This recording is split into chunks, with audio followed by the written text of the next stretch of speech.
kot. Rahmatnya kepada kita semua. Lama puasa. Saya sebab dia ada nombor dia ada. Saya tengok try. Nanti saya bagi. Dan ini semua adalah minat pemberian daripada Allah Subhanahu Wa Taala. Mudah-mudahan minat ini Allah berikan kepada kita sehingga ke akhir hayat kita insya-Allah. Dan pada malam ini kita sambung yang kita hadis 40 ini hadis yang ke-19. Hadis yang ke-19 adalah semalam itu insya-Allah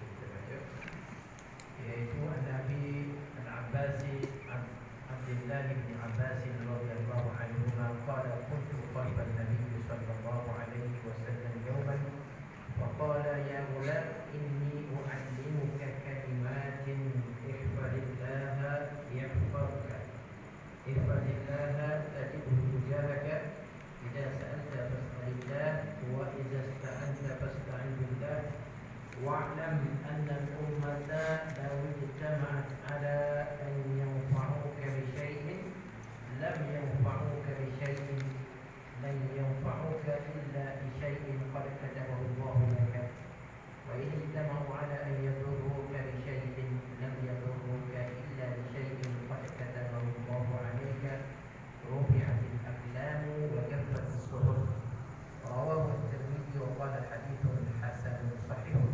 وفي رواية غير الترمذي احفظ الله تجده أمامك تعرف إلى الله في الرخاء يعرفك في الشدة واعلم أن ما أخطأك لم يكن ليصيبك وما أصابك لم يكن ليخطئك واعلم أن النصر مع الصبر وأن الفرج مع الكرب وأن مع العسر يسرا. dari Abi Al-Abbas Abdullah bin Abbas radhiyallahu anhuma katanya pada suatu hari adalah aku di belakang Nabi sallallahu alaihi wasallam, lalu baginda bersabda, hai anak, aku akan mengajarkan engkau beberapa perkataan. Peliharalah Allah, nescaya Ia pelihara engkau. Peliharalah Allah, nescaya engkau dapatinya di hadapan engkau. Apabila engkau minta, maka mintalah kepada Allah, dan apabila engkau memohon pertolongan, maka mohonlah pertolongan itu dengan Allah. Dan ketahuilah sesungguhnya umat itu kalau mereka berkumpul untuk memberi manfaat kepada engkau dengan suatu, tidaklah mereka dapat memberikannya kepada engkau kecuali dengan suatu yang sudah dituliskannya oleh Allah atas engkau. Dan jika mereka berkumpul untuk membahayakan dengan sesuatu, tidaklah mereka dapat membahayakan engkau kecuali dengan sesuatu yang sudah dituliskan oleh Allah atas engkau. Diangkatkan segala pena dan telah terilah pula segala buku, diriwayatkan oleh At-Tirmidzi dan katanya hadis ini hasan sahih. Dan pada riwayat selain At-Tirmidzi ada disebut peliharalah Allah, nescaya engkau dapat Allah di hadapan engkau. Kenalah Allah pada masa lapang, nescaya Ia kenal engkau pada masa susah. Dan ketahuilah sesungguhnya apa-apa yang ditakdirkan tidak datang kepada engkau, tidaklah ia kena pada engkau, tetapi apa yang kena pada engkau tidaklah tersalah kena pada engkau. Dan ketahuilah sesungguhnya kemenangan itu serta kesabaran, dan sesungguhnya kelapangan itu serta kesusahan, dan sesungguhnya serta susah itu ada senang. Ada yang kita baca pengajaran dan perkara yang mengenai pengajaran Rasulullah kepada Ibn Abbas. Yang pertama, peliharalah Allah dan mintalah kepada-Nya. Yang kedua, mintalah kepada Allah. Kalau kita ingin meminta, kita perlu meminta kepada Allah.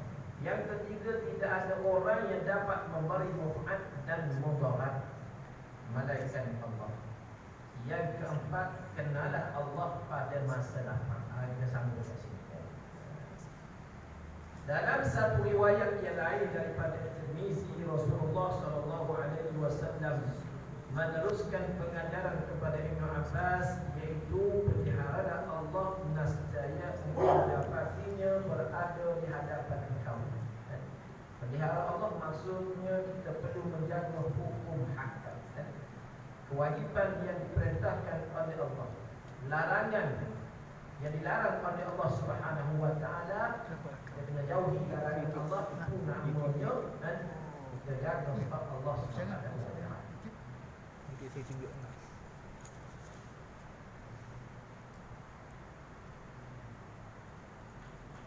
Pelihara Allah nescaya engkau dapatnya berada di hadapan engkau, menyertai dan menolong engkau, dan kenalah Allah pada masa lapang. Nescaya ia kenal engkau pada masa susah, dikala engkau sedang menghadapi perkara yang sukar. Kita baca lagi. Kenal Allah bukanlah sekadar mengetahui namanya dan sifatnya, tetapi wajib ingat serta sanggup berkhidmat kepadanya, memenuhi tuntutannya pada masa lapang, semasa hidup dalam keadaan menyenangkan badan, hati dan fikiran. Jadi Nabi SAW memberi wasiat atau pesanan kepada Ibn Abbas radhiyallahu anhu yang keempat ini, kenalah Allah pada masa itu. Kebiasaannya manusia lupa kepada Allah ketika masa senang, masa sihat, masa senang. Ketika itu kebiasaannya manusia lupa kepada Allah, menyebabkan apabila dia berhadapan dengan kesulitan nanti maka ada lupa kepada dia. Bagaimana cara supaya Allah Ta'ala tidak lupa kepada kita apabila kita berhadapan dengan musibah atau masalah? Saya pesan kepada kita, iaitu kita kena kenal Allah pada masa lapang dengan cara kita menunaikan perintah Allah Subhanahu wa Ta'ala. Dan bukanlah pula ingatan itu hanya pada masa susah, semasa ditimpa kesusahan dan kesengsaraan sahaja, sebagaimana yang pernah berlaku dalam kalangan orang ramai, di mana terdapat orang yang tergesa-gesa mengerjakan ibadat atau zikrullah dan berdoa atau berjanji dan bernazarkan menjadi orang yang taat seandainya dia dilepaskan dari kesusahan itu. Kebiasaannya orang ramainya apabila ditimpa musibah, apabila Allah turunkan sesuatu ujian kepadanya, barulah dia kenal Allah. Baru cari rumah Allah, baru datang solat berjamaah, baru nak membuka Al-Quran, baru nak menghadiri majlis ilmu, baru nak berdoa. Sebelum ni masa senang lupa kepada Allah. Nabi pesan kepada kita semua, walaupun hadis ini Nabi nasihatkan kepada Ibn Abbas, tapi pada hakikatnya pengajaran ada umum kepada kita semua. Kita kena sentiasa mengingati kepada Allah Subhanahu wa Ta'ala, sentiasa mentaati Allah Subhanahu wa Ta'ala dan sepanjang hidup kita.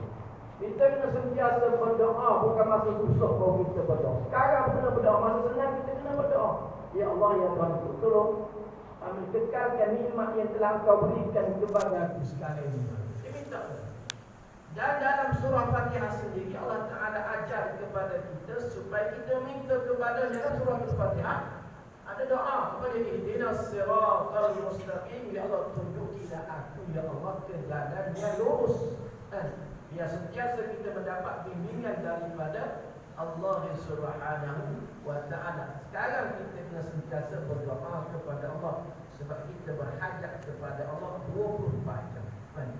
Walaupun kita dalam keadaan kesenangan, kita kena ingat bahawa nikmat yang Allah Ta'ala berikan kepada kita itu ialah bersifat sementara. Maka kita mengharapkan semua dua nikmat itu berkekalan sehingga ke akhir hayat kita. Baik.